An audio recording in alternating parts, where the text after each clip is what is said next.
Donc, bienvenue à tous pour cette dernière session en fait du randonnée avec les présentations finales aujourd'hui. Et comme je l'ai annoncé, on a beaucoup de présentations. Du coup, on va faire 3 sessions parallèles. En guise d'amorce, je voudrais revenir sur le randonnée et faire un petit bilan de ce qui a été fait cette année. Est-ce que vous voyez ma présentation? Oui, Oui, super. Donc, les 100 jours de randonnée, donc voilà, les co-organisateurs de cette année 2022, bon, il y avait Ivado, puis chez Ivado, Barbara et moi étions responsables du randonnée. Il y avait le CRDM et notre interlocutrice, c'était Amna Abderrazak. Et chez l'Institut Montfort, notre interlocutrice était Josette René Landry. Donc ça, c'est vraiment les co-organisateurs. Et on a aussi eu le soutien du secrétariat aux relations canadiennes, du parcours Continuum et de Corbit. Donc, on remercie tout le monde, à la fois pour la co-organisation puis le soutien. Pour faire un récapitulatif de ce que c'est que les 100 jours de randonnée, donc je vous rappelle, c'est une formation de 100 jours, comme son nom l'indique, en analyse computationnelle. Et cette année, il y avait 14 ateliers de 2 heures chaque semaine, 4 webinaires, donc un sur les scènes pratiques, un sur la science ouverte, un sur l'éthique et un sur la collaboration. Nos randonneurs, randonneuses avaient accès à du mentorat et on a eu la joie d'avoir avec nous 12 mentors et ils avaient l'opportunité de choisir entre 2 langages, R ou Python. Et ce qui était intéressant dans cette cohorte 2022, c'est qu'il y avait vraiment tous les niveaux et on a planifié en fait comme deux formations un peu parallèles, une pour le niveau débutant et une pour le niveau intermédiaire avancé. Et nos randonneurs avaient également la possibilité de s'entraîner et de renforcer leurs apprentissages avec la plateforme Corbit. Toutes ces ressources-là, ces ateliers, ces webinaires, les collabs sont librement accessibles en fait à partir de la chaîne YouTube d'Ivado. Donc, c'est vraiment une grande source de richesse pour la communauté. Et puis, tout était en français. Donc, ça, c'était aussi un plus parce qu'il y a beaucoup de choses en anglais sur le web, pas tellement en français. Donc, du coup, ça enrichit cette possibilité. Ensuite, pour vous présenter un petit peu nos participants, on a eu 85 inscriptions diversifiées cette année. On a eu des étudiants, des professionnels, soit de la recherche, soit de l'industrie, même certains professeurs. On a eu aussi des apprenants qui venaient en fait partout au Canada, principalement Québec et Ontario, et quelques apprenants à l'international, France et Maroc majoritairement. Et on était très, très contente parce qu'on a eu 46% de femmes, ce qui est quand même un beau record dans ce domaine. Donc, comme vous l'avez vu, c'est vraiment un événement qui est fédérateur et qui propose un accompagnement diversifié pour les apprenants. Bien sûr, donc les présentations finales, à la fin de ces 100 jours, les randonneurs, randonneuses vont présenter en fait tous leurs projets parce que c'est un apprentissage par projet. On a eu 2 sessions mercredi dernier, le 6 avril, et là, on a 3 sessions le 13 avril. Il y a 46 inscrits pour les présentations finales, ce qui est remarquable. Et l'équipe d'animation pour ces présentations est assurée par l'équipe d'Ivado. Donc, merci à tous d'avoir accepté. Et voilà, il y a 3 jurys par session, donc un total de 15 jurys, ce qui est quand même assez formidable. Donc, simplement, pour rappeler à tous les modalités de présentation, donc c'est une présentation qui est orale avec un support visuel, PowerPoint généralement. Pour les présentations individuelles, c'est 7 minutes de présentation plus 2 minutes de questions. Et pour les groupes de 2, parce qu'ils avaient aussi la possibilité de présenter en groupe s'ils voulaient, c'est 10 minutes pour les présentations plus 3 minutes de questions. Donc, il y aura un jury et du public. Et puis, c'est en ligne sur Zoom, là où on est actuellement. Et je voulais aussi rappeler aux modérateurs, il y a une possibilité pour le public de voter. Donc, le jury va faire sa sélection pour la meilleure présentation, mais aussi le public peut voter avec le formulaire qu'il faut copier-coller dans le chat dans vos sessions au début et à la fin de la séance. À la fin, donc, tout ça pour en fait simplement une remise de prix. Donc, D'abord, ce qui est important de dire, c'est que tous les participants vont recevoir un certificat de participation aux randonnées suite à leur présentation. Et on va avoir aussi 4 prix qui vont être remis par l'Institut du Savoir Montfort. Le premier prix, c'est le prix du jury, donc $300. Le deuxième prix, le prix du public, $200. Le troisième prix, c'est le prix de la meilleure progression, $150. Et le quatrième prix, prix du ou de la randonneur, randonneuse ayant le plus aidé la communauté, $100. Donc voilà, à la fin de chaque session, on va avoir un petit formulaire pour voter. Donc, bonjour tout le monde. Alors, pour votre information, oui, nous sommes en train d'enregistrer. Donc, je me présente, Jean-François Connolly, donc conseiller en intelligence numérique et d'Ivado. Je vais être votre modérateur pour cette soirée. Nous avons un horaire chargé ce soir, donc je vais également être votre gardien du temps. Et ce que ça veut dire, c'est que je vais avoir un timer devant moi qui va chronométrer et je vais vous couper. Donc, 30 secondes avant la fin, je vais vous donner un message et vous demander de conclure si vous n'avez pas terminé. Ensuite, vous allez avoir, donc 7 minutes, mais ça va être 10 minutes pour les équipes dont 2 personnes vont présenter. Et ensuite, il va y avoir 2 minutes de questions, donc probablement 1 ou 2 questions peut-être. Et ensuite, on va passer à l'équipe d'après. Donc, on vous demanderait, donc, avec nous, nous avons l'honneur et la chance d'avoir pour être le jury ce soir, donc, Josette René Landry, PDG de l'Institut du Savoir Montfort. Donc, Josette, c'est bonjour. Donc, et ainsi accompagné de Pierre Gravel, scientifique de données à l'Institut de l'intelligence et des données de l'Université Laval. Pierre. Bonjour à tous. Et finalement, Yves Terra, donc conseiller principal en recherche, spécialiste de données du Consortium de santé numérique de l'Université de Montréal. Bonsoir à toutes et à tous. Donc, je vous invite, donc nous allons présenter pour le public et pour tous les participants également, je mets le lien dans le chat du formulaire. Donc, si vous voulez voter pour les présentations, notez que ces présentations-là sont enregistrées et elles vont être disponibles sur notre chaîne. Donc, je demanderai à tous ceux qui ne participent pas de fermer les micros. Et sans plus attendre, nous allons commencer donc avec Martin Rioux et ça sera suivi de Olivier Audet, donc je demanderai de préparer par la suite. Donc, Martin Rioux sur évaluer la performance relative d'un frappeur du baseball majeur et qui a probablement lu le livre et vu le film Moneyball. Oui, effectivement, ça fait longtemps et Moneyball, en passant, s'est rendu presque obsolète. Là, le baseball majeur a tellement plus d'informations maintenant. C'en est incroyable et en général, dans le sport professionnel, c'est de plus en plus le cas dans plusieurs sports.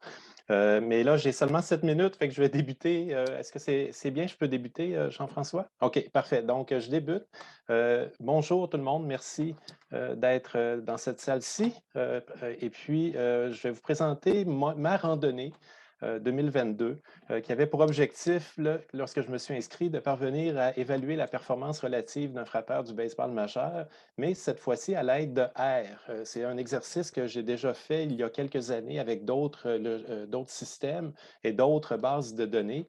Et là, j'ai voulu revisiter le sujet, mais en me mettant au défi d'utiliser R du début à la fin.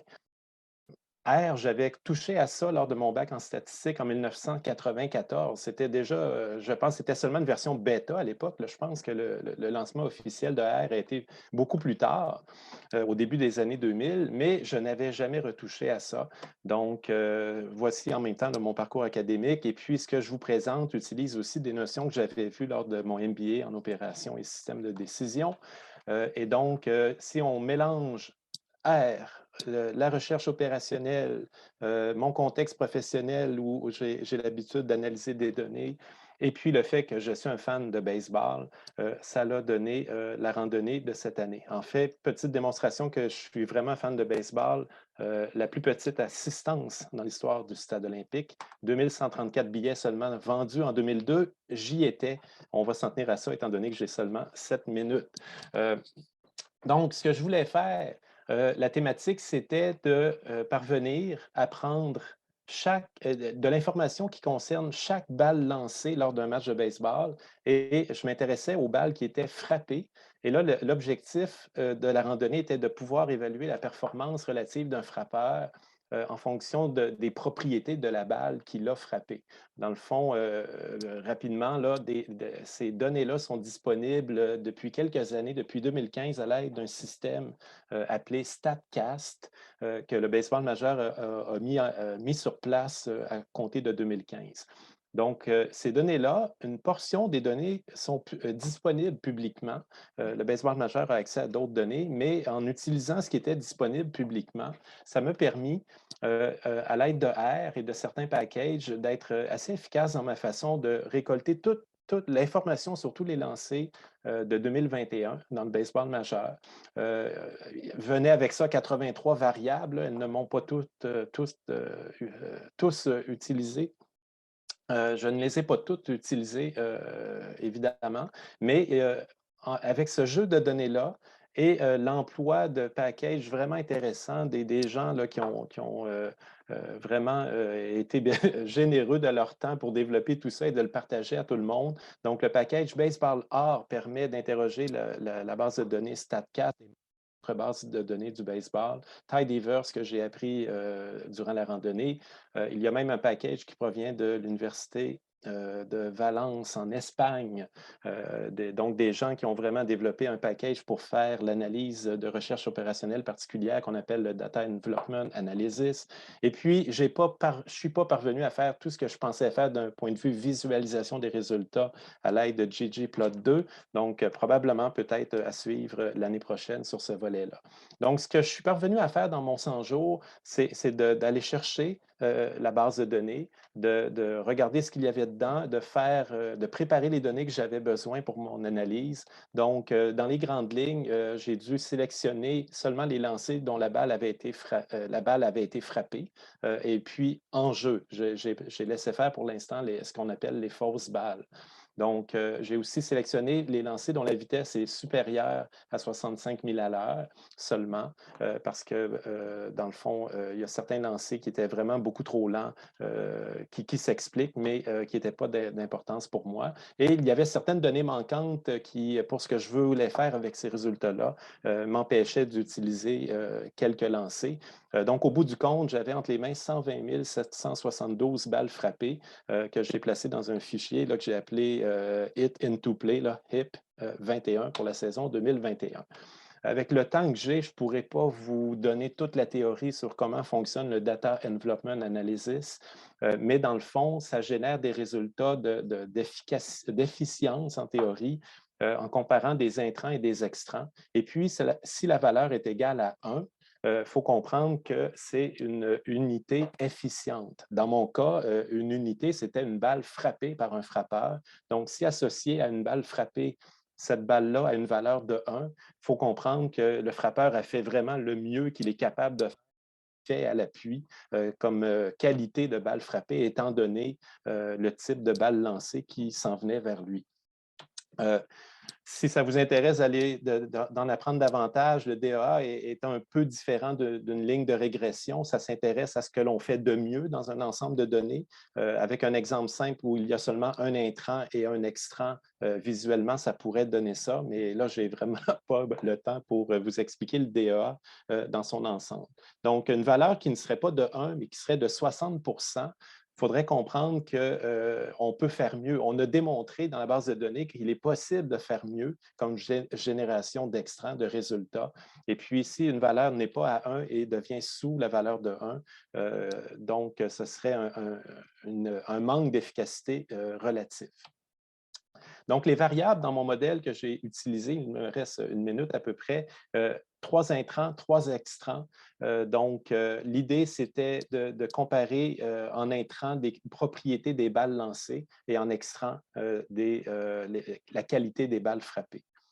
Ça m'a permis, avec cette base de données-là, et grâce à R et grâce aux différents packages, ça m'a permis de créer l'information d'une façon quand même… 30 secondes.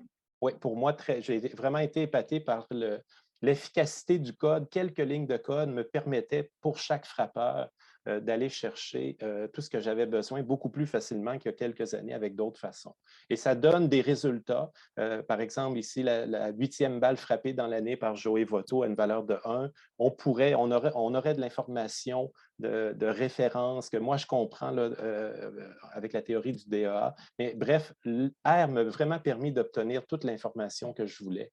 Donc, je suis vraiment enchanté de la randonnée pour pouvoir générer efficacement les données de DEA que j'avais de la difficulté à obtenir. Donc, ça ouvre la voie maintenant que j'ai ces données-là, probablement faire une prochaine randonnée où je pourrais exploiter cette information-là et aller chercher du visuel, faire parler ces données-là finalement à l'aide de R encore une fois. Donc, côté remerciements, merci à Francis, Oriane, tous les autres chez Ivado. C'est vraiment un super concept. Pour le bouche à oreille de ma part, c'est certain que je vais être très positif en l'égard des randonnées. Merci à tous les formateurs aussi. 2 minutes de questions. Oui.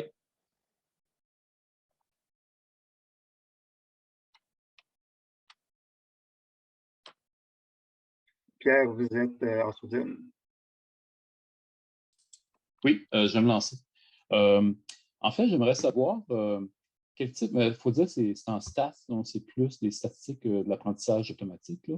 Donc, quels outils, ou plutôt quel pré-traitement vous avez fait à vos données? J'ai vu que vous avez limité les balles, comme les balles trop faibles, ce genre de choses-là, mais est-ce que vous avez fait de la recherche pour savoir s'il y avait des valeurs vraiment aberrantes ou s'il y avait des valeurs qui revenaient très souvent, qui n'avaient pas d'allure? Parce que dans un projet comme ça, le pré-traitement des données est vraiment fondamental. Ça détermine énormément la qualité de ce qu'on en retire à la fin. Oui, je suis parfaitement d'accord. C'est une analyse que j'avais déjà faite vers 2015. Donc, je connais assez bien quels sont les risques.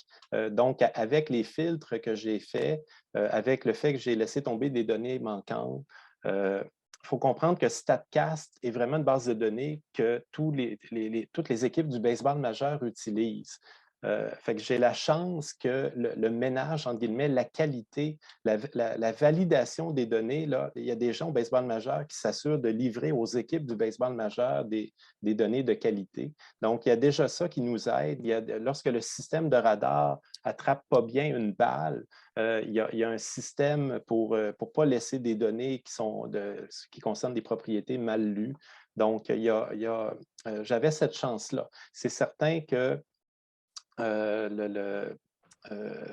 c'est certain que, dans le fond, avec le genre de variable que j'utilisais, si l'information est au sujet de cette variable-là, c'est parce que la lecture avait été bien faite. Sinon, elle ne se retrouverait pas dans la base de données actuellement.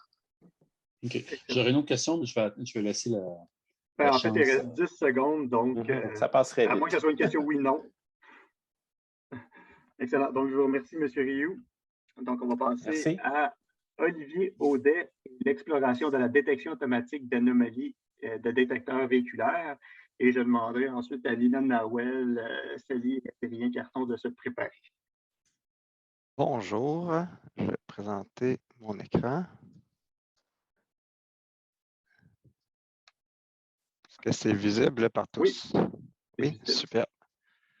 C'est bon, je peux débuter? Et je pars avec chronomètre, excellent. C'est parfait, bien, merci beaucoup. Donc oui, je m'appelle Olivier Audet, je suis ingénieur de données à la Ville de Montréal. Donc j'ai exploré un peu la détection automatique des anomalies de détecteurs véhiculaires dans ce beau 100 jours de randonnée. Donc, je travaille à la Ville de Montréal, c'est ça comme je disais. Je travaille dans l'équipe de système de transport intelligent. Donc, au day-to-day, je fais de la génération, supervision, publication, puis analyse de données de mobilité en général. Donc, vous voyez différents projets en visuel là, que je travaille. Mon jeu de données, c'est mes détecteurs véhiculaires. C'est mes petits bébés que je cajole chaque jour. Donc, vous voyez le détecteur, vous voyez une visuelle de à quoi ça ressemble le détecteur thermique, là, fusionnement avec les voies de circulation, les deux voies. Donc, il y a environ 160 détecteurs véhiculaires présentement sur le terrain. Les données brutes, c'est 2 ans environ de données que j'avais de comptage véhiculaire à la minute par voie. Donc, ça fait un beau 2 millions à peu près de points de données. Donc, ça fait un certain nombre de données. Et puis, c'est grosso modo sous la forme de série temporelle de journée, là. Donc, vous voyez un exemple ici, une image juste en bas là, de à quoi ressemble un point de données là, avec les statuts, les timestamps, l'information si elle est bonne ou non, ainsi de suite. Problématique, bien, je voulais attaquer quelque chose, je pense que ce n'était pas facile d'un, mais d'essayer de détecter des anomalies dans ce jeu de données-là. Donc, vous voyez mon pipeline de données un peu qu'on a mis en place chez nous. Là. Donc, on a les détecteurs. L'information nous arrive via Ethernet ou cellulaire. Donc, par des bris ici. Le collecteur, qui est une application qui agrège un peu de la donnée, l'envoie vers un broker MQTT, donc un flux de données, vers une base de données, des applications ou autres. Donc, tout au long de la chaîne, là, il peut y avoir des pertes, des bris de matériel, coupures réseau, des détecteurs qui ne voient pas bien les ondes, mauvaise orientation, donc plein de problématiques. Donc, dans cette randonnée-là, dans la randonnée de l'Instant Jour, j'ai débuté par le nettoyage des données. Donc, j'ai agrégé aux 15 minutes déjà. J'ai enlevé les journées vides. J'ai utilisé seulement un détecteur parce que j'avais beaucoup trop de détecteurs. Donc, j'ai combiné les voies aussi. Donc, vous voyez l'exemple d'une journée qui a été agrégée dans la figure 1 en haut, là, où on voit le beau profil de circulation, donc profil de circulation AM, PM. Et puis, vous avez eu 96 points de données là, ici aux 15 minutes. Par la suite, en explorant, j'ai analysé un peu les statistiques des différentes time series. Donc, figure 2, vous voyez la moyenne des données cumulées là, par journée, si vous voulez, des time series. Donc, on voit qu'il y a certains profils qui se dessinent. Puis, un beau petit outlier vers le 450 qu'on voit déjà apparaître là, dans cette analyse-là. Et puis, donc, pour me donner un autre défi, je dis, je vais attaquer le clustering avec ça aussi. Donc, j'ai utilisé la technique de l'épaule, entre autres, pour m'aider à définir le nombre de clusters. Donc, vous voyez un exemple ici dans la figure 3 aussi des clusters qui ont été définis. Donc, c'est un bel outil d'aide à la décision, finalement, qui m'a permis de développer et d'utiliser. Donc, déjà, en analysant les moyennes, les médianes et tout, j'ai vu certaines problématiques. Là, vous voyez un exemple ici d'erreur de médiane où j'avais vraiment absolument 300 comptes de données à la 15 minutes. Là, j'en ai 600. Donc, cette journée-là, il y a une problématique. Donc, je peux la taguer comme journée problématique à vérifier. En regardant avec l'algorithme K-means, on voit des clusters qui nous donnent 2 ou 3 ou des fois une donnée, une série temporelle dedans. Donc, on voit un exemple, la figure 1, là, un cluster qui m'a sorti vraiment une aberration. Puis, j'ai essayé aussi avec une certaine filtration avec un threshold, le 95e percentile, exemple, pour détecter des anomalies. Là, on voit l'exemple en figure 2 avec en jaune, un beau pic à la fin de la journée qui est un peu bizarre. Donc, dans ce bel apprentissage-là, j'ai vraiment pu apprendre la préparation des selon les différents algorithmes, comment il faut nettoyer, préparer les données. Donc, ça, j'ai vraiment apprécié apprendre toutes ces informations-là. Il faut normaliser, ainsi de suite. Puis l'importance de séparer le jeu de données, puis pas le contaminer, faire attention aux manipulations qu'on fait là, sur notre train, notre test set. Puis parfois, peut-être utiliser une validation un set de validation pour qu'on veut évaluer différents modèles aussi. Puis les présentations, c'était une mine d'or à chaque semaine, toujours un conseil, un item là, que j'ai retenu à chaque semaine. C'était vraiment très intéressant. Et puis l'outil Corbit aussi, la plateforme, là, une autre façon d'apprendre. Je trouvais ça bien qu'on peut combiner un peu la théorie avec un peu de code aussi. Là. Je trouvais ça fantastique. Là, puis je vais poursuivre, c'est sûr, avec ça.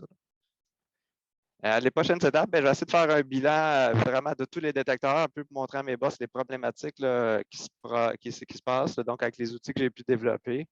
Voir si je peux faire de l'étiquetage automatique aussi pour tranquillement m'en aller vers quelque chose de plus automatique plutôt que d'analyse manuelle. Et puis, peut-être futur, aller vers de la maintenance prédictive là, tout en regardant ça. Là. Donc, évaluer peut-être aussi la possibilité d'utiliser des images plutôt pour détecter, exemple, des trucs problématiques comme des changements d'orientation qui sont plus difficiles à avoir dans les données possiblement. Et puis, remerciements, un gros merci à toute la garde de l'organisation, même au jury aussi aujourd'hui.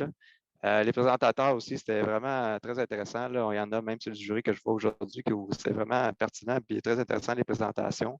Le Corbit également qui a été superbe. Mon mentor Sébastien, 42, merci. Il va quand même comprendre pourquoi. Et puis notre belle équipe 42, là, où c'était bien chaque vendredi, on se rencontrait pour avoir des conseils ou des recommandations, des trucs. Là. Donc, on a pu discuter, puis c'était bien intéressant, Abdelaziz, Anne-France, Emmanuel, entre autres. Donc, voilà. Excellent, merci.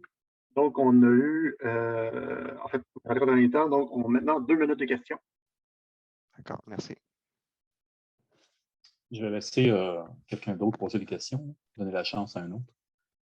Je vais peut-être commencer avec une question vraiment à haut niveau, à savoir, avec ces nouveaux résultats-là, comment est-ce que ça pourrait avoir un impact justement sur la ville? Qu'est-ce que tu pourrais faire avec ces données-là? Mais qu'est-ce que je pourrais voir faire? C'est bien souvent, on veut développer des modèles justement d'apprentissage automatique dans d'autres équipes et tout. Bien, je veux avoir une donnée qualité. Donc, mon but, moi, c'était en poursuivant dans mon travail d'ingénieur de données, c'est d'avoir, oui, le pipeline de données, mais la donnée qui sort soit de qualité aussi. Donc, c'est d'avoir peut-être des indicateurs ou flaguer des journées problématiques ou des moments problématiques. C'est vraiment ça le but, c'est de qualifier la donnée puis la nettoyer le plus possible. Là. Parfait, merci. Est-ce qu'il y a quelqu'un qui veut poser une question? Ben, je vais la poser. En fait, je m'intéresse énormément aux séries temporelles. Puis, oui.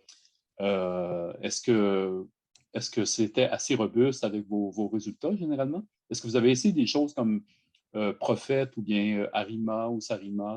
Non, c'est ça, les séries temporelles, on a eu la dernière présentation vers la fin. Mais oui, justement, j'ai gardé ça en tête. C'est dans les trucs que je vais retenir, là, que je vais aller évaluer justement les Prophètes ou les Sarima et tout ça. Pour les productions, on a utilisé dans d'autres projets chez nous XGBoost pour la prédiction, mais je vais aller explorer justement ces nouveaux algos-là que je ne connaissais pas. Oui, XGBoost, c'est très bon.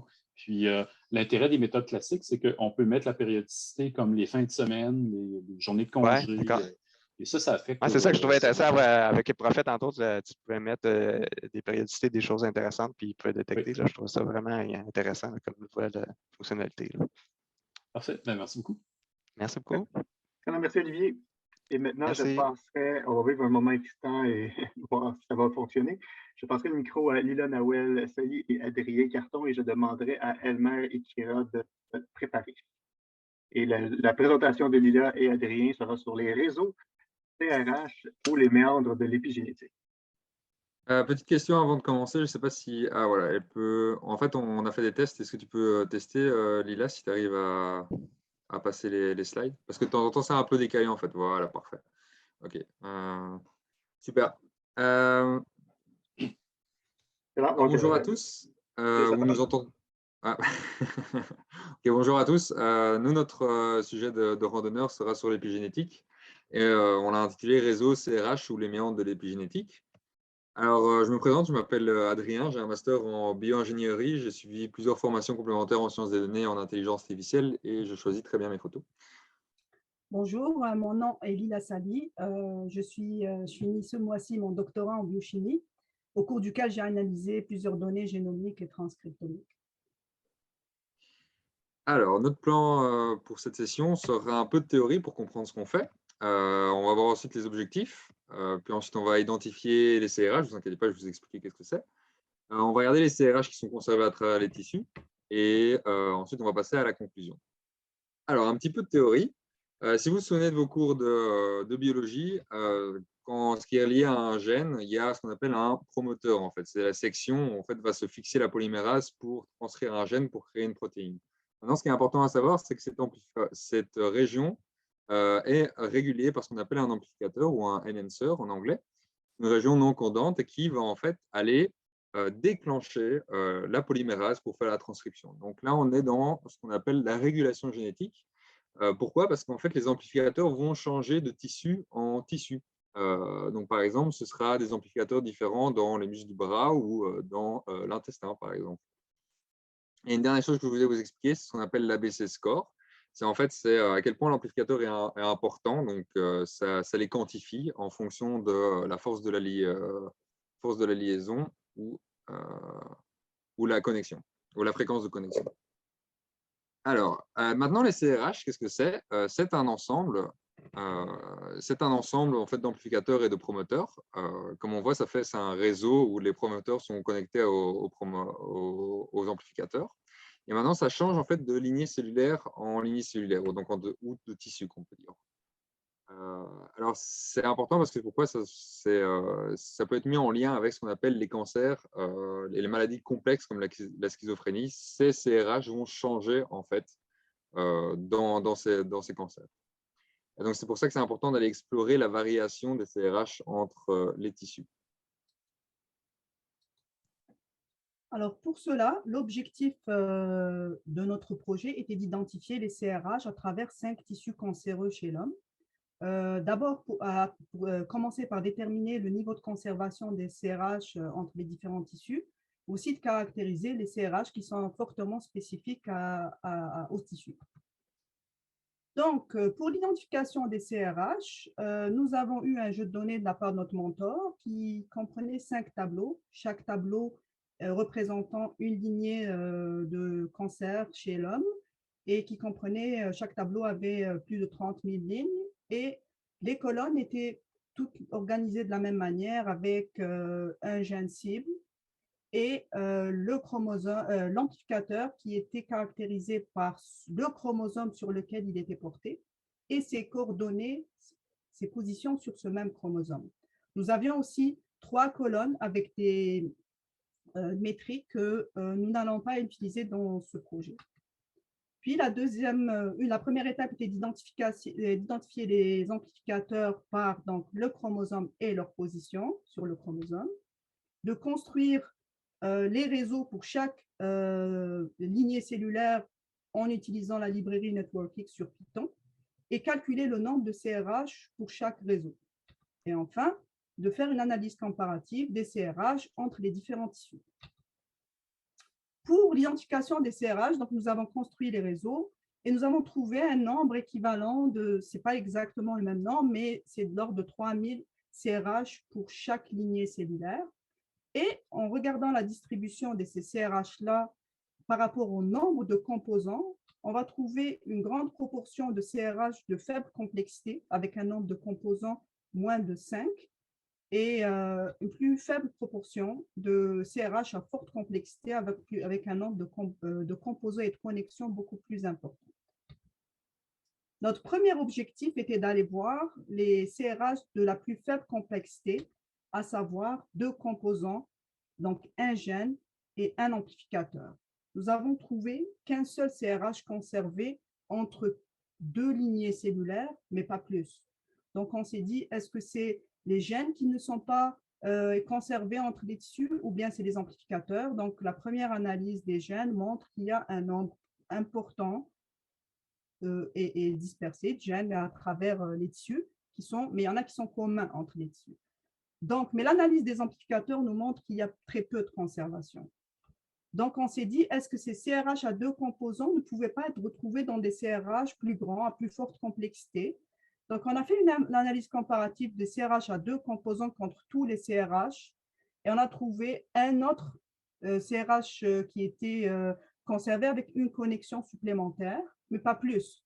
Donc, la conclusion que nous avons mise, c'est que les amplificateurs des CRH à 2 composants ne sont pas conservés entre les tissus en utilisant des positions strictes des amplificateurs. Et je laisse la parole à Adrien pour la suite. Alors, pour les CRH à forte complexité, comme on a vu, on n'en a pas vu en fait entre les différents tissus. Maintenant, je vais vous introduire ce qu'on appelle le chevauchement. Donc, quand on regarde une section en fait, d'ADN dans un tissu, on va regarder les amplificateurs, ils sont positionnés à certains endroits. Maintenant, si on regarde la même section dans d'autres tissus, on va voir que les amplificateurs sont légèrement décalés, ils ne sont pas exactement au même endroit. Donc, on parle bien du même chromosome, par exemple le chromosome 12. Donc, qu'est-ce que nous, on va aller chercher? On va aller chercher le chevauchement, en fait, donc la partie des enhancers qui sont identiques. Et grâce à un algorithme avec PyRange, on va aller chercher les amplificateurs qui sont… on va créer un nouvel amplificateur commun pour tous les amplificateurs, qui sont superposés, bien sûr, qui sont chevauchés. Et cette approche est plus flexible, en fait. L'autre était très stricte par rapport aux positions, celle-ci est un peu plus flexible. Et quand on retourne, en fait, dans l'algorithme avec NetworkX, on se rend compte qu'on trouve plein de CRH qui sont communs. D'ailleurs, ceux qui sont présentés sont communs aux 5 tissus. Donc, c'était vraiment intéressant à découvrir. Donc, on a refait aussi le graphe par rapport à ça. Et comme on voit, On peut revoir aussi qu'il y a il y en a qui sont à faible complexité, il y en a toujours plus à faible complexité et moins à forte complexité. Et là, c'est quelques petits exemples, par exemple avec leur doux nom d'amplificateurs et de promoteurs. Et il y en a certains, ça ressemble un peu à des constellations. Vous voyez, là, il y a une grande ours un peu ratée sur la gauche. Mais voilà, c'était vraiment très chouette à faire. Donc, en conclusion, on a trouvé un seul CRH de faible complexité conservé entre deux tissus seulement en utilisant l'approche stricte sur les amplificateurs. Par contre, en ayant une approche beaucoup plus flexible, on a identifié un nombre plus important, 415, qui sont conservés entre les 5 tissus. Mais ce qu'on a remarqué, que la spécificité des CRH au tissu était proportionnelle à leur complexité. Donc, on avait les CRH de plus grosse complexité étaient plus spécifiques au tissu, comme on a vu dans la figure précédente. Donc, la prochaine étape serait d'utiliser des métriques comme l'ABC score, comme nous avons vu dans la première partie, pour identifier les CRH qui ont la plus grande influence sur la régulation de gènes dans les tissus spécifiques et qui sont spécifiques au tissu et ceux qui influent aussi sur les phénotypes dans les différents tissus. Voilà, on voulait dire un grand merci, bien sûr, à notre mentor Loïc, qui a été très, très patient avec nous. D'ailleurs, on a perdu quelques paris avec lui, donc on lui doit quelques bières quand il va venir à Montréal. Et aussi, grand merci, bien sûr, à tous les partenaires, à Ivado, aux magnifiques emails d'Oriane. Et on est là si vous avez des questions. Et on a fait moins de 9 minutes. On a vraiment été vite. Alors, j'ouvre le micro au membre du jury pour les questions. Ouais. Moi, j'avais une petite question. Donc, vous avez approche stricte, approche flexible. Vous avez des résultats qui sont extrêmement différents. Est-ce que la différence, quand tu prends l'approche flexible de quelques nucléotides, peut influer sur les propriétés de l'enhancer? Et qu'est-ce que vous pensez? Quelle est la vérité dans ce que vous avez? Vous avez deux types de données, deux types de résultats qui sont très différents. Qu'est-ce qui vous fait penser qu'une des deux approches est meilleure que l'autre? En fait, ça peut, les amplificateurs, donc ça peut changer. Et ces amplificateurs-là sont liés au même gène. En fait, beaucoup sont liés à des mêmes gènes. Et donc, ça permet d'aller vraiment… Il y a certaines variances qui se passent de tissu en tissu et ça va légèrement être décalé. Et je pense que Lilas, tu avais d'autres choses à dire par rapport à ça? C'est la prochaine étape de voir, c'est l'utilisation de l'APC score qui, lui, justement, va aller mesurer l'activité enhancer et gène. Et donc, c'est ce qui va nous permettre de répondre à cette question. C'est la prochaine étape du projet. Ok. J'ai une deuxième question éventuellement, mais si les autres membres du jury en ont une, allez-y. Allez-y. Vous avez étudié 5 types de cancers, bon, je ne sais pas lesquels. C'est quoi si on va plus loin dans ce que vous avez fait, c'est quoi l'idée de faire cette étude-là? C'est d'aller voir s'il y a des promoteurs communs, de développer des médicaments communs pour les tout types de cancers. C'est de la recherche fondamentale pour comprendre. C'est quoi la finalité du projet? Vas-y, Lila, si tu veux. Okay. En fait, je pense que la finalité du projet était d'aller chercher les CRH, donc, et à travers les CRH, les mécanismes de régulation des différents types de cancers. Et bien sûr, en ayant une idée sur les mécanismes de régulation, Okay. les solutions thérapeutiques peuvent venir après. Ok. Juste pour être clair, c'est un jeu de données qui a déjà été utilisé, déjà publié, sur lesquels les gens ont déjà travaillé.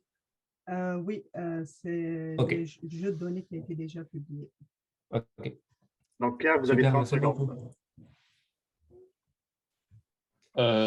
C'est pas vraiment mon domaine, honnêtement, donc j'ai Okay. discuté un peu à suivre la problématique derrière ça. Je comprends l'importance, mais les détails en soi, ça m'échappe, je dois dire. Oui, je remercie tout le monde à ce moment-ci. Donc, merci Dylan, merci Adrien. Et je passerai le micro à Elmer Ikira pour son projet L'épopée ESSAC microbiome et demander à Abdelaziz, sa femme, de se préparer.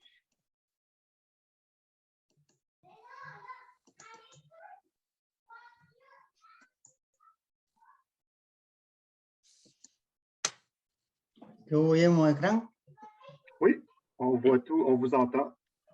Ok, alors, j'ai le grand plaisir de vous parler un peu de l'épopée que j'ai nommée CESAC Microbiome. D'abord, je me présenter, je suis professionnel de recherche à l'IRSDA, à Québec. Et le mandat que j'ai eu à l'IRSDA, c'est de modéliser et implémenter une base de données physique avec des métadonnées provenant de 12 sources de 2 projets, le projet de CESAC et le projet de microbiome.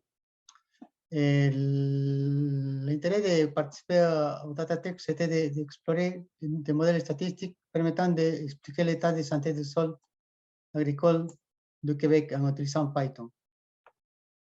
D'abord, pour mettre en contexte, le sol, c'est un écosystème très complexe en ayant 3 composants principaux, ou 3 groupes de composants, composants physiques, composants chimiques et composants biologiques. Le sol facilement peut être impacté par les conditions environnementales telles que le climat, la température, ou même les pratiques agricoles qui vont affecter soit la structure, soit la fertilisation, soit la composition de matière organique ou d'autres facteurs. Le projet SAC, c'est un projet qui vise à évaluer l'état de santé des sols agricoles du Québec. Ce projet a ciblé 71 séries de sols. Pour chaque série de sols, 6 sites ont été analysés, dont 4 sites ont été des sites cultivés, 12 sites étaient des sites témoins. Pour chaque site, il y a eu 4 points d'échantillonnés. Pour chaque point d'échantillonnés, il y a eu 12 horizons sur lesquels des analyses physiques et chimiques ont été faites. Ces 71 séries de sols ont été groupées selon les propriétés similaires dans 5 sites, pardon, 5 types de sols, tels qu'on voit ici dans l'image.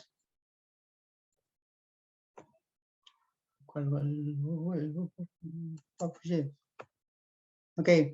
D'autre part, le laboratoire d'écologie microbienne de l'IRDA s'est occupé de l'analyse des microbiomes. Pour ce faire, ils ont identifié et caractérisé la composition au niveau des micro-organismes, soit des bactéries, des prokaryotes, des champignons et des autres eucaryotes. L'identification et la quantification de ces organismes a permis de calculer aussi des indices de diversité et d'autres variables biologiques. Ouais. Alors, pour cette aventure, j'ai décidé de sélectionner une partie des données. Alors, j'ai pris de façon aléatoire une dizaine de séries de sols avec les sites qui sont à l'intérieur et des variables physico-chimiques et des variables biologiques. Ouais. Quant au résultat, on a commencé à faire l'exploration des données étape par étape. Par exemple, ici, on présente la visualisation des données pour le phosphore et le carbone par site. Chose à remarquer de façon immédiate, c'est que les sites, je ne sais pas si vous voyez, c'est les sites témoins ont un teneur moins élevé de phosphore par rapport aux sites cultivés. Le cas inverse pour le carbone ou matière organique, on voit que les sites cultivés, oui, ont moins de teneur en carbone par rapport aux sites témoins. Ça, c'est en général. Ouais. Par la suite, on a fait d'autres visualisations en faisant emphasis sur la série de sols ou le type de sol. Ce sont des variables qui permettent de faire des groupes. Par exemple, pour le phosphore, on voit que la tendance, soit pour la série, soit pour le type de sol, sont semblables. Il y a une moindre concentration de phosphore dans les sites témoins par rapport aux sites cultivés. Par la suite, on a commencé à faire des analyses de régression multivariée, simples de multivariée output, pour essayer de combiner les variables physiques ainsi que les variables biologiques. Mais ce modèle avait la limitation qu'on ne pouvait pas incorporer des variables catégoriques. Alors, on a décidé d'explorer un autre type de régression linéaire mixte. Dans ce cas-ci, oui, ce modèle nous permettait d'incorporer des variables catégoriques. tels que la série ou les types les sites, ainsi que d'autres variables catégoriques que c'est le matériel parental ou le type de sol, la formation de groupe comme vous voyez au début. Ce modèle nous a permis de confirmer qu'il y a une grande variation qui vient du site et une autre grande variation qui vient de la série de sol. Ouais. Pourtant, ce modèle, il y a certaines limitations. Le modèle dans l'ensemble ne peut pas déterminer si les sols cultivés ont souffert beaucoup plus de détérioration ou dégradation des sols par rapport aux sols non cultivés. Autre limitation, c'est qu'on n'a pas pu identifier lesquelles sont les variables les plus importantes pour le modèle. Et dans ce sens, on s'est proposé de continuer à développer des algorithmes d'intelligence artificielle ou autres plus adaptés pour prédire l'état de santé des sols. Ouais.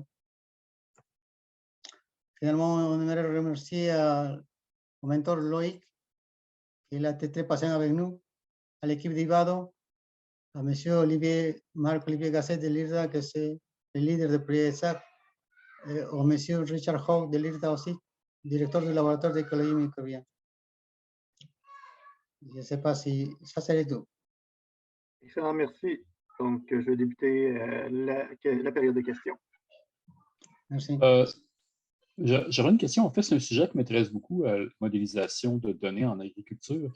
Il y a deux approches qui sont très utilisées. C'est statistique, puis aussi apprentissage automatique. Apprentissage automatique plus récent.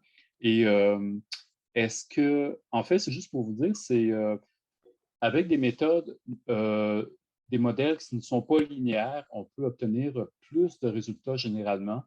Puis, ça permet d'identifier en plus les variables vraiment importantes, ce que vous voulez, ce que vous recherchez.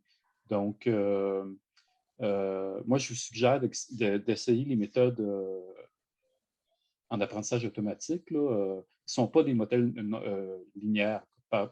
Pensez à les forêts aléatoires, ce genre de choses-là. Donc, basé sur ce que vous avez appris, est-ce que vos conclusions ont été tirées plus principalement avec des analyses comme ANOVA? C'est ce qui est la technique classique, en fait. Est-ce que c'est ce que vous avez utilisé?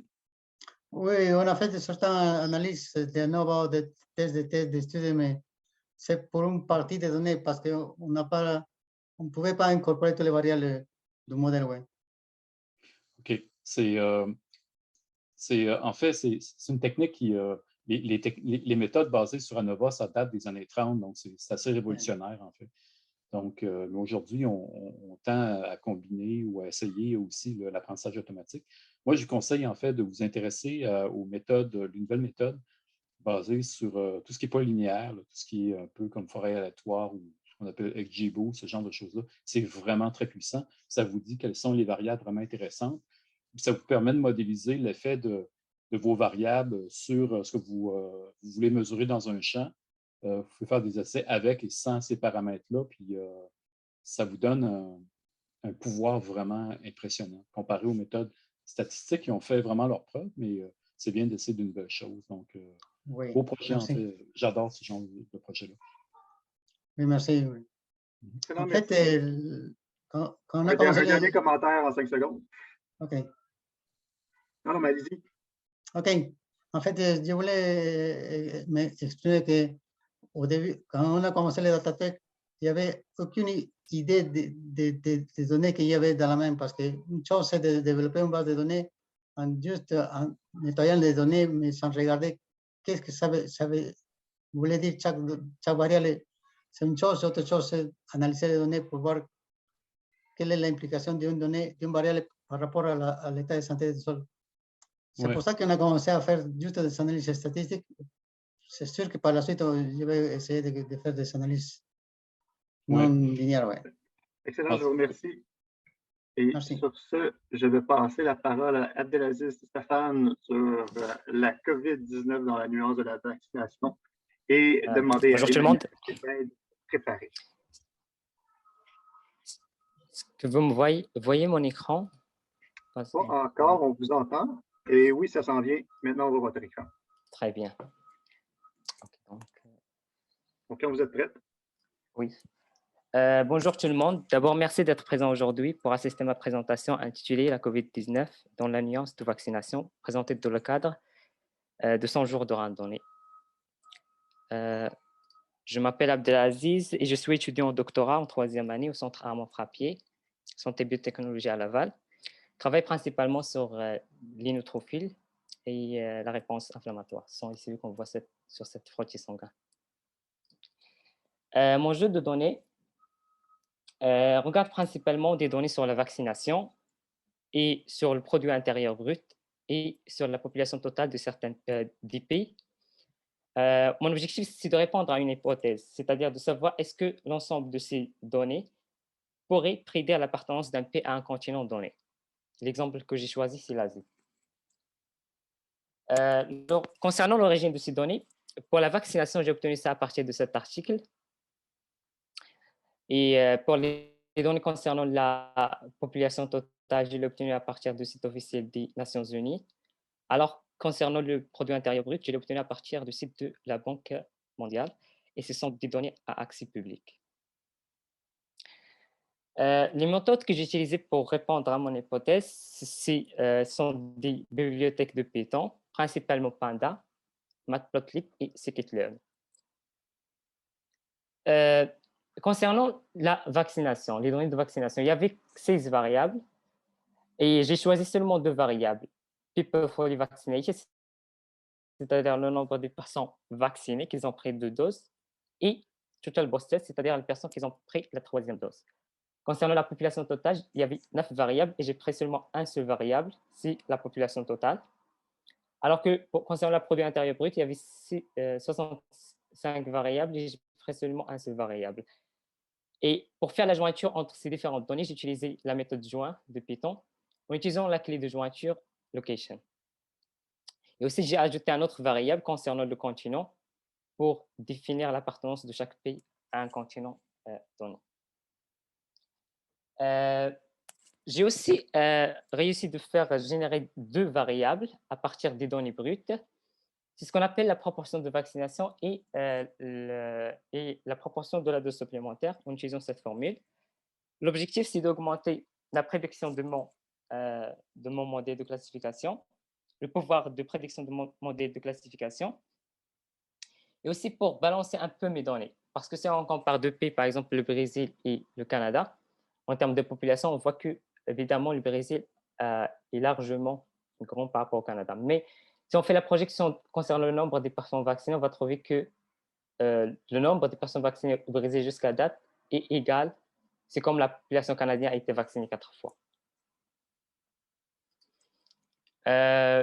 J'ai effectué une analyse statistique exploratoire et à partir de cette analyse statistique, j'ai trouvé la présence d'une valeur aberrante. Normalement, concernant la proportion de vaccination, il ne doit pas dépasser 100%. Et grâce à un nuage de points, j'ai réussi de savoir cette valeur aberrante qui est définie par la République de Malte. Okay? Et la raison, c'est que le nombre des personnes vaccinées dépasse largement le nombre de la population totale, ce qui n'est pas tout à fait logique. Après, j'ai fait en transformation concernant le variable catégorique, c'est-à-dire de continent. Ensuite, j'ai fait en standardisation concernant les autres différentes variables. Pour la classification, en fait, j'ai utilisé un modèle de classification de forêt, un classificateur de forêt aléatoire. Ma réponse, en fait, Y, c'est le continent Asie, alors que les variables explicatives ont été le nombre de personnes vaccinées et la population totale et d'autres variables. J'ai divisé mes données en données d'entraînement, c'est 80%, et en données de test, en 20%. Concernant l'exactitude de mon modèle de classification, c'est avéré 90%. 90%. Ensuite, j'ai déterminé les variables les plus importantes dans mon modèle de classification. Et j'ai trouvé d'abord le GDP, c'est-à-dire produit intérieur brut, suivi du nombre de personnes vaccinées et ensuite le nombre de population totale. Donc, est-ce que ce modèle a répondu à mon hypothèse? Je peux dire oui, afin que les variables que j'ai supposées d'être impliquées dans la détermination de l'appartenance d'un pays au continent d'Asie, ce sont ces principaux variables. Mon apprentissage durant le parcours de cette randonnée, c'est qu'avant le data trick, j'ai eu de la difficulté vraiment à savoir d'où je peux commencer pour analyser mes données.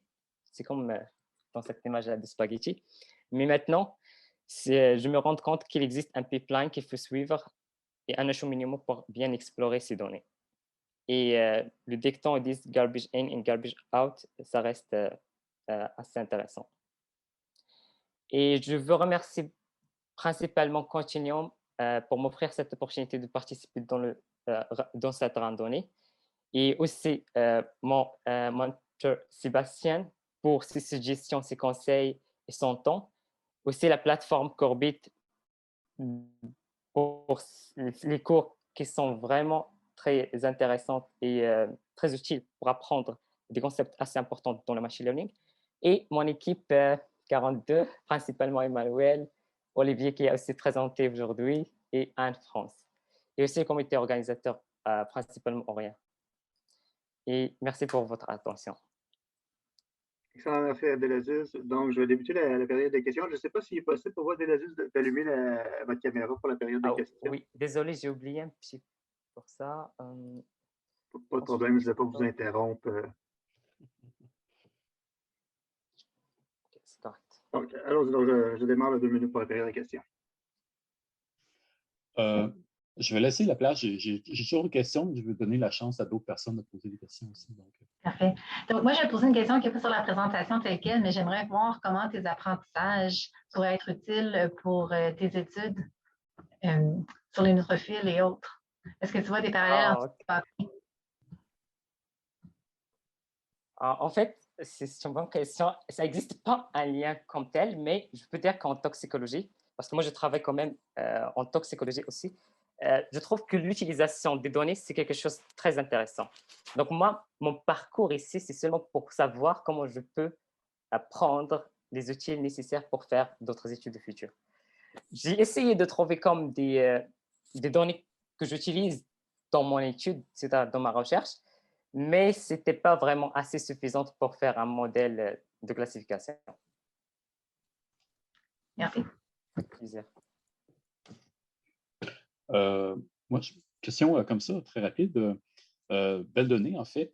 Est-ce que ce serait facile de trouver, par exemple, la corrélation entre, à partir de tes données, entre le taux de vaccination et les pays riches? Ben, quoi tu le fais? Ben, en fait, c'est que tu prends comme variable le GDP, c'est l'indice de richesse. Tu prends aussi comme variable le taux de vaccination, puis tu essaies de modéliser, ben, en fait, tu essaies de prédire le continent. Ça marche bien, là. Mais tu peux aussi trouver faire toutes sortes d'analyses comme c'est quoi l'effet de la richesse des pays sur le taux de vaccination. Puis tu peux modérer ça avec la taille d'un pays en soi. Un pays peut être riche. La Suisse est riche, mais c'est un petit pays. Donc, tu peux faire vraiment énormément d'analyses sociologiques avec ça. Puis, quand j'ai vu UNESCO, mes yeux se sont grands ouverts parce que c'est vraiment, en tout cas, la vision de ça, c'est universel. Donc, c'est vraiment très bien. En fait, je peux te dire, tu as bien utilisé tes outils. Pour le pré-traitement, je me doute que tu as expliqué ce que tu as fait, donc ça a bien marché. Ce serait quoi l'étape suivante là, si tu faisais, si tu voulais aller au-delà des forêts aléatoires, par exemple, ou est-ce que tu préférais, je vais te laisser plutôt essayer de répondre un petit peu à ma première question. Très rapidement, alors 20 secondes, pas plus. Ouais. OK, c'est sûr que j'ai essayé de faire, comment ça s'appelle, les différentes étapes de traitement. Pour ça serait d'avoir des bonnes données pour bien avoir.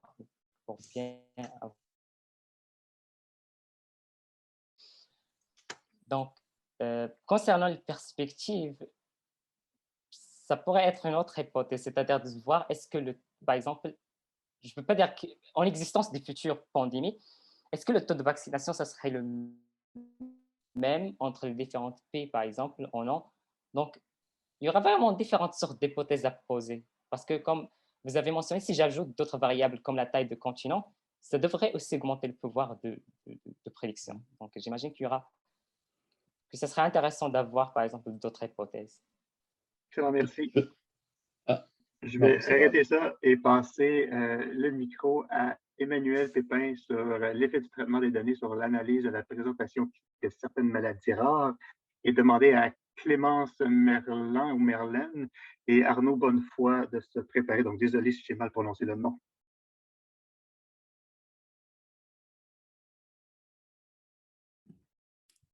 Donc, oui, ça ne sera pas très long. Jean-François, est-ce que c'est moi ou l'enregistrement a été mis sur pause? Non, l'enregistrement devrait fonctionner, non? OK. Donc, on voit votre écran. Super. Est-ce que vous m'entendez bien? Oui, on vous entend. Parfait. Je vous laisse démarrer. Donc, bonjour à tous. Je m'appelle Emmanuel Pépin. Je suis assistante de recherche au Centre de recherche du CHU Sainte-Justine. En fait, je travaille au département d'hématologie-oncologie avec Arnaud Bonnefoy, qui présentera avec ma collègue Clémence un peu plus tard. Je suis également agente administrative au CHU Sainte-Justine, au département de médecine de laboratoire, et j'étudie au premier cycle à l'UTM. Ce qui fait en sorte qu'au niveau des données, j'en ai beaucoup. J'ai accès à beaucoup de données au laboratoire, en recherche, puis dans mes études. J'ai donc fait le randonnée pour parfaire mes connaissances en programmation qui étaient pratiquement nulles il y a quelques mois. Et puis, j'ai voulu amener ça vers mon travail en recherche. Donc, le contexte dans lequel je travaille, en fait, on étudie les microangiopathies thrombotiques qui sont... je m'excuse, moi je ne vois pas mes choses. OK. Qui sont des maladies rares. Et puis, on essaie d'éclaircir leur portrait clinique et épidémiologique pour aider nos patients. Bien qu'on travaille au CHU Sainte-Justine, qui est un centre hospitalier pédiatrique, on gère des analyses qui sont faites pour le Québec au complet. Donc, les pathologies qu'on étudie ont des mécanismes différents, mais des présentations cliniques similaires, et c'est pour ça qu'on essaye, avec les données qu'on a, d'éclaircir puis d'aider les cliniciens à mieux diagnostiquer leurs patients et de façon plus efficace. Donc, on essaie de trouver des outils pour faire ça puis essayer de faire le portrait clinique. Donc, avec des maladies qui ont des incidences basses, ça devient un peu complexe d'obtenir des données. Le problème là-dedans, c'est que vu que les maladies touchent un faible pourcentage de la population, qu'il y a un manque de ressources en santé et en recherche, ce qui résulte dans un manque de données, que la collecte de données de façon éthique est relativement complexe, puis qu'il y a beaucoup de limites administratives et logistiques, donc des erreurs de saisie. C'est difficile de faire des analyses statistiques valables sans travailler sur nos données.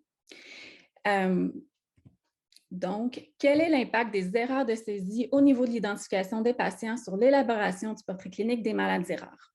C'est là-dessus que je me suis un peu concentrée pendant le Data Trek parce que je suis arrivée dans un projet où on avait des données qui n'étaient pas nettoyées.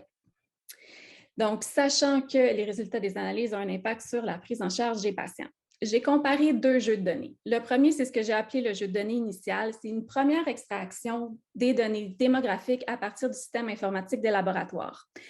Ces saisies de données cliniques-là, il y avait seulement eu un travail d'exploration dessus, mais pas de nettoyage. Aucune pseudonymisation. Donc, on utilisait le numéro de dossier attribué par le système informatique, donc de façon automatique. Ce qui veut dire que quand une identification ne concorde pas, il crée un nouveau patient, même si un patient était déjà existant. Ce qui crée un dataset avec 877 patients. Contrairement à mon jeu de données final qui a 798 patients. Je suis partie de l'extraction du même système informatique. Donc, j'avais à la base les mêmes informations, mais j'ai traité toutes mes données avec R. J'ai fait réviser les données par des experts. J'ai créé des nouvelles variables avec des fonctions conditionnelles à partir de R afin de limiter les erreurs de saisie. J'ai ajouté un codebook puis du metadata pour être plus fair. Puis, j'ai effectué une pseudonymisation à la main. Donc, j'ai pris tous les patients, puis je me suis assurée d'avoir un identifiant unique pour chaque patient, mais à la main, donc pas avec R pour ça. Ce qui me donne 798 patients, donc une différence de 79 patients. Comme je travaille avec peu de données, je peux partir de 5000 puis arriver à 100 patients, par exemple. Tous les patients sont importants. Donc, le fait de multiplier les patients par 79, mais en fait, en ajoutant 79, désolé, ça fait que ça a une incidence sur mes résultats. J'ai commencé par une comparaison clinique, donc la comparaison des turnaround time, qui est ce que nous, on utilise dans le laboratoire pour savoir si on est efficace au niveau de la prise en charge du patient. Donc, en comparant l'heure de prélèvement, qui est une heure qui a été saisie dans le système informatique, à l'heure de validation qui est automatique par le système informatique, j'arrive à des résultats comme ça où je peux avoir une différence qui va jusqu'à 11,4 %.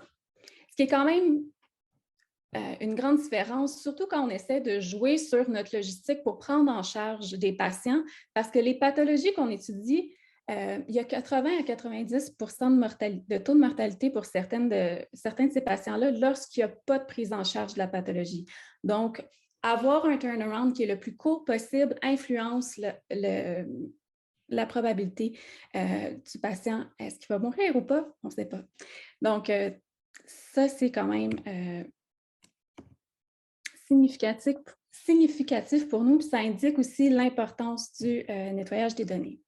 Je suis désolée, j'ai codé ma présentation dans R et avec Markdown, donc ici, j'ai un petit problème avec mes graphiques, mais en gros, je vous montre de façon similaire un deuxième exemple, le portrait des maladies rares avec l'âge. On associe beaucoup nos données épidémiologiques et cliniques avec l'âge, puis en fonction du sexe. Donc, si je vous montre l'âge, vu que c'est très connu, comme paramètre. Puis, on peut voir que la tendance est relativement la même, mais que les données sont réparties un peu différemment. Notamment, si vous regardez les box plots, on voit que les moyennes puis les médianes ne sont pas la même chose du tout. Donc, au niveau des moyennes des patients, j'ai une variation qui va jusqu'à 10 %, jusqu'à 12 % au niveau de la zone grise, ce qui est quand même un gros problème. Donc, bref, à tout problème, une solution. J'ai jusqu'à 12 % de variation dans mes jeux de données, ce qui prouve qu'il faut absolument faire notre pré-traitement des données.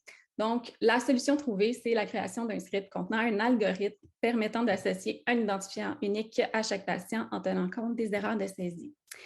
Il y a eu beaucoup d'impact pour moi grâce aux randonnées, notamment l'intégration de R qui va faire partie de ma vie maintenant. Et je vous demanderai de conclure rapidement. Hein? Je vous demanderai de conclure rapidement. Je tiens à remercier Ivado et l'équipe et mon équipe, incluant Samuel Gué, qui était mon mentor. Je m'excuse, je n'ai pas compris la dernière notion. Non, je demandais de conclure rapidement. OK, voilà. Bon, ben, ça va être ça. Donc, juste un gros merci à mon mentor Samuel, à mon équipe Lucie, Clémence et Arnaud. Des questions? 2 minutes de questions. Moi, j'avais attendre après la prochaine personne. Pardon. Pardon. Je te demandais, donc ça, c'est des données issues du laboratoire, c'est ça? Oui. Essentiellement, OK. Puis c'est encore, moi je sais, parce que je travaille dans le domaine de la santé aussi, c'est un système qui est encore fait par saisie. Là. Il y a encore beaucoup de saisie là-dessus, c'est ça? Il y a énormément de saisie. OK. Énormément de disparités. Puis c'est ce qu'on cherchait à voir. Est-ce que ça a vraiment un impact? Puis visiblement, ça en a un. OK. Puis, est-ce que tu comptes brancher la pharmacie, l'imagerie, les choses comme ça derrière sur tes modèles pour essayer d'étendre un peu tout ça ou c'est... Je sais que c'est difficile d'obtenir les données. Je sais que c'est très compliqué, mais est-ce que dans le futur, tu as dans l'idée de faire ça, d'étendre ton jeu de données? Je serais définitivement ouverte, ne serait-ce que dans les autres laboratoires. Là, nous, on travaille avec le laboratoire d'hémostase, mais ça serait pratique dans l'autre laboratoire où je pratique aussi en biochimie. Puis éventuellement, c'est sûr que moi, des données en santé, si on m'y donne accès, mais je vais avoir du plaisir avec ça sans problème. En tout cas, c'est bien, bravo d'avoir parlé des principes FAIR. C'est très important, surtout en santé et dans ces domaines-là. J'étais peut-être pour ajouter que ce serait vraiment intéressant de voir si certains des algorithmes que tu as développés pourraient aussi trouver des différences ou des problèmes d'entrée de saisie pour d'autres jeux. Oui, on essaie de surprenant. vérifier ça avec notre groupe de recherche aussi parce qu'on a différents datasets pour d'autres problématiques puis d'autres problèmes de santé. Là, donc, c'est définitivement au menu. Merci. Oui, moi, j'essaierais des techniques de pré-traitement de cluster juste pour trouver les points les plus près les uns des autres. C'est probablement des points qui correspondent aux mêmes patients, mais avec des petites erreurs de saisie. Donc, ce serait une technique qui marcherait probablement très bien. Je ne connais pas très bien R, mais je connais assez bien Python. Puis avec Python, scikit-learn, par exemple, on peut trouver toutes sortes de méthodes pour faire ça.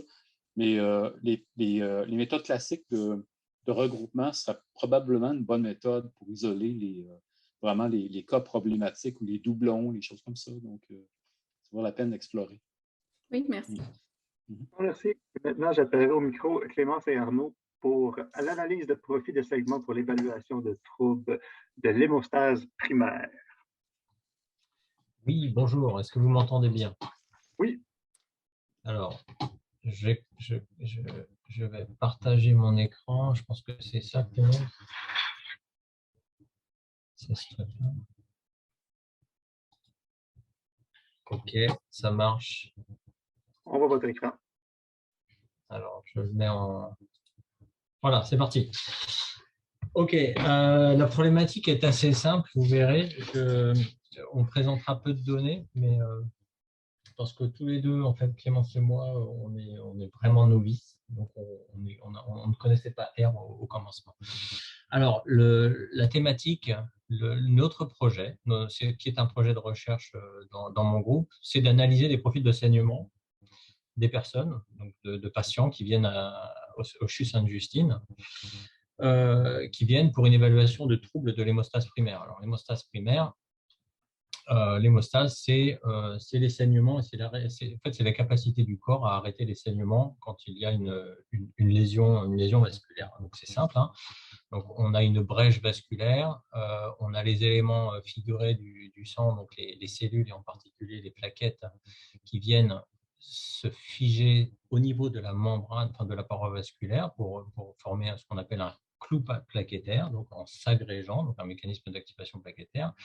Tout ça avec des éléments plasmatiques qui vont contribuer à l'hémostase et puis notamment, vous connaissez sans doute le phénomène de coagulation qui amène à la formation du caillot de fibrine.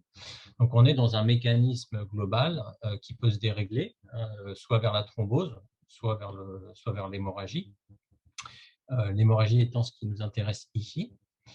Les manifestations cliniques en fait, que l'on voit chez nos patients sont des manifestations assez diverses, mais finalement, donc, manifestations cliniques d'un défaut de l'hémostase primaire sont des saignements mucocutanés ou post-chirurgicaux suite à un trauma également, des saignements qui peuvent être intestinaux, des saignements et des ménorrhagies.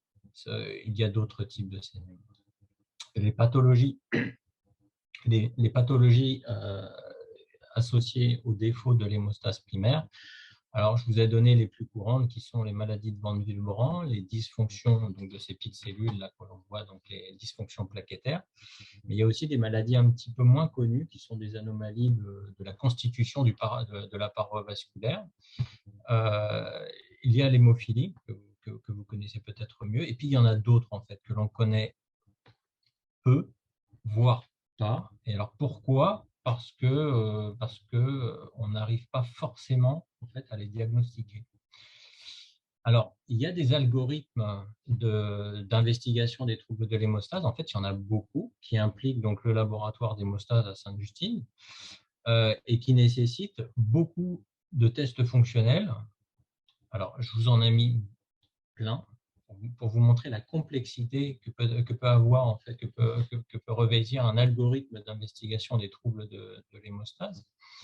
Et donc, vous comprenez tout de suite qu'on a besoin de beaucoup de moyens et de beaucoup d'argent en fait, pour essayer de déterminer quelle maladie en fait, est à l'origine de ce saignement.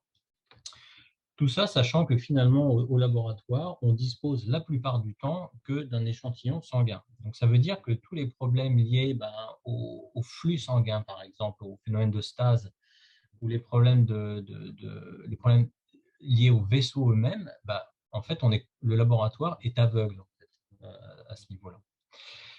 Ce qui nous a poussé en fait à investiguer, à réinvestiguer. On s'est posé la question, on fait au laboratoire, dans toute notre investigation, dans tous nos panels d'investigation plaquettaire, en fait, on fait de multiples tests à partir du plasma et du sang du patient, mais on fait aussi un test en fait, qui est vieux, qui date de 1935 et qui est un test de mesure du temps de saignement in vivo. Alors, on pratique une petite incision à l'aide d'une petite lame, donc c'est standardisé, et puis finalement, alors vous voyez, c'est assez archaïque, hein. On prend un chronomètre, on prend un papier filtre, et puis on va mesurer, alors toutes les 30 secondes, on va récolter la goutte de sang, et puis on va arrêter le chronomètre quand il n'y a plus de sang, en fait. Donc on mesure comme ça le temps de saignement.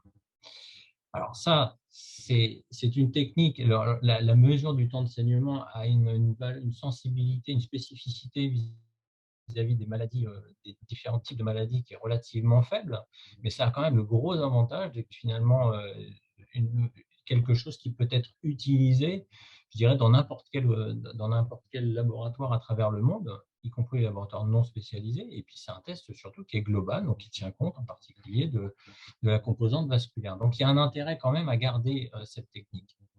Alors, d'autant que quand on fait les profils de saignement de nos patients, donc par exemple ici, j'ai deux sujets, une femme qui présentait des troubles d'hémorragie, donc on voit qu'on a un profil on voit des temps de saignement qui sont très longs, et puis un deuxième sujet qui a par exemple des petites gouttes. Voilà. Donc on a une hétérogénéité dans nos profils qui n'est pas simplement due au temps, mais qui peut être aussi due au volume saigné et au débit en fait saigné. Donc, c'est ça que l'on veut regarder, en fait. On veut réinvestiguer à travers les nouveaux outils informatiques et l'intelligence artificielle. On veut essayer de voir si on ne peut pas déterminer, en fait, s'il n'existe pas des profils très particuliers, temps, volume, débit, qui pourraient être associés à un type très particulier de l'hémostase primaire. Voilà. Alors, je vais laisser Clémence poursuivre.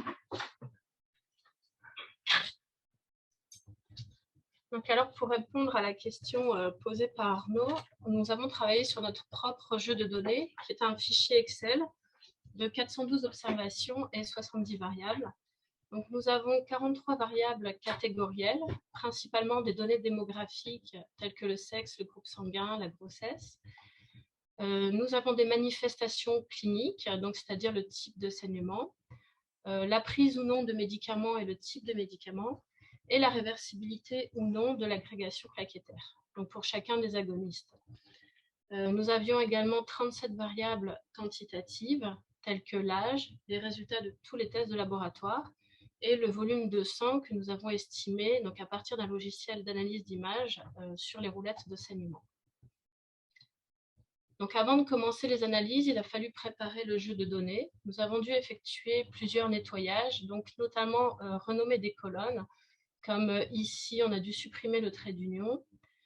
Il a fallu convertir 29 variables de type caractère en double. Nous avons dû aussi spécifier la représentation des valeurs manquantes, donc à savoir que dans notre jeu de données, nous avons 1711 valeurs manquantes. Nous avons également corrigé des valeurs aberrantes, principalement dues à des erreurs de saisie, comme par exemple des comptes de plaquettes à 2 500 000 plutôt que 250 000. Et nous avons ajouté une nouvelle colonne à partir des résultats de laboratoire dans le but de grouper les sujets en fonction de leur diagnostic. Donc ainsi, on a vu qu'on avait 122 sujets dont les résultats de laboratoire étaient compatibles avec une dysfonction plaquettaire, 33 sujets avec une maladie de Willebrand, 20 sujets avec une maladie de Willebrand associée à une dysfonction plaquettaire et 238 sujets qui ne rentraient dans aucune de ces trois catégories-là.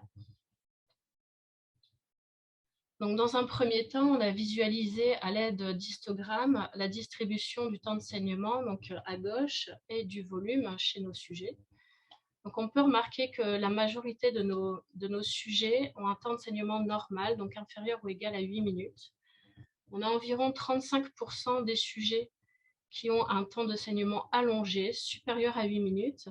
Et parmi eux, on a une cinquantaine de sujets qui ont un temps de saignement très allongé, supérieur ou égal à 15 minutes.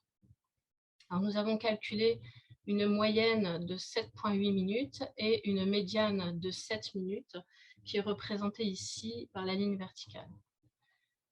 En ce qui concerne le volume, nous avons mesuré des volumes allant de quelques microlitres à 950 microlitres, avec une moyenne à 112 microlitres et une médiane représentée ici à 69 microlitres. Nous avons ensuite regardé par box plot le temps de saignement, donc ici en haut, et le volume chez les sujets en fonction de leur diagnostic. Donc, on a pu voir que les sujets qui avaient une maladie de Willebrand associée à une dysfonction plaquettaire avaient un temps de saignement plus élevé par rapport aux autres groupes, avec une moyenne à 10,2 minutes. Et nous avons vu qu'il y a une différence significative entre les groupes, avec une valeur de petit p de 0,015. En ce qui concerne le volume, nous avons vu qu'il était aussi plus élevé chez les sujets avec une maladie de Willebrand associée à une dysfonction plaquettaire, donc avec une moyenne de 168 microlitres.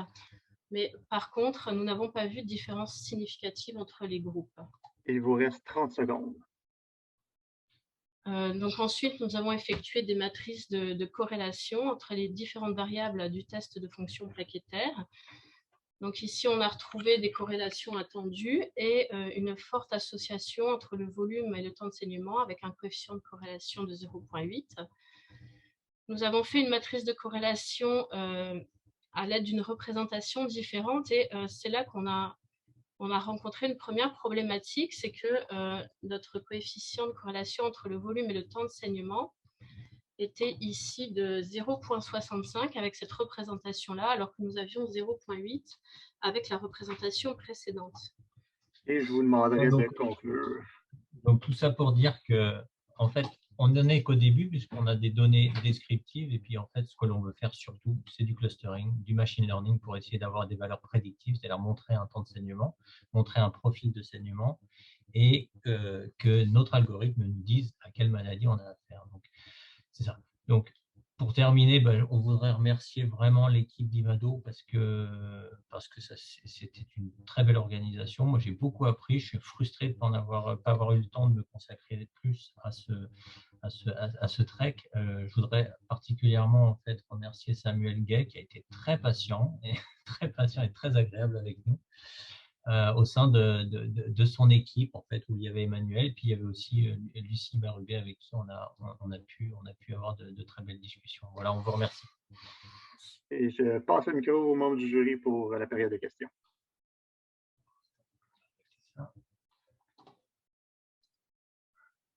Possible. C'est bravo, c'est un projet intéressant. Puis je suis content de voir que vous avez mis beaucoup de temps sur votre analyse des données.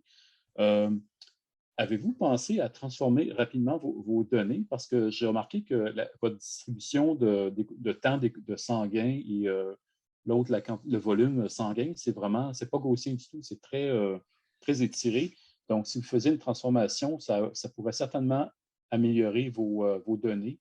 Je ne sais pas si vous avez essayé ce genre de test-là, mais ça ouvre une porte souvent à une amélioration. Alors, vous avez tout à fait raison. On a présenté des figures parce que finalement, le plus intéressant est à venir. Donc, effectivement, on ne s'est pas plongé trop dans l'analyse statistique. On était vraiment dans l'apprentissage, je dirais, cosmétique, même si on a commencé à aborder des scripts d'analyse statistique. Donc, oui, tout à fait. Clairement, on n'est pas dans de la donnée qui est exploitable d'un point de vue scientifique. Parfait. J'aurais d'autres questions, mais je vais passer.